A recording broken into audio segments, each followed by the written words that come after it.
So you see this drafting chair that I'm sitting on, I was gifted it from the brand, but I'm going to tell you why it makes a great chair and just how versatile it is.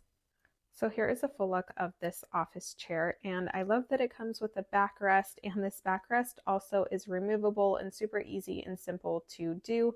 And then I love the cushion that it has for the base, and so you can just see how much sponge is to it, so you know that you are going to be comfortable while sitting in it.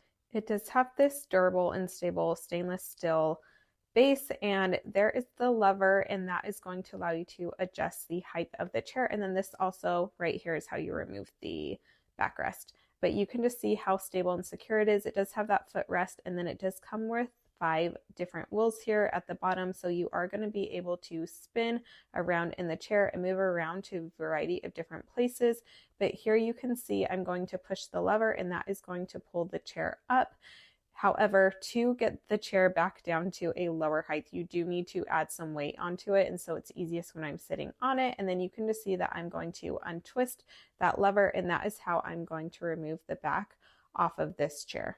This visual right here just shows you how simple and easy it is to spin around in the chair. I love how versatile it is, so you can use it as a bar stool here at your kitchen counter. You can also use it just as a normal chair if you want to paint, or you can use it in an office setting, which is how we have it right here. It just is super versatile, and I love it, and you can tell that it is good quality. So if you are looking for a drafting chair, definitely check out this one.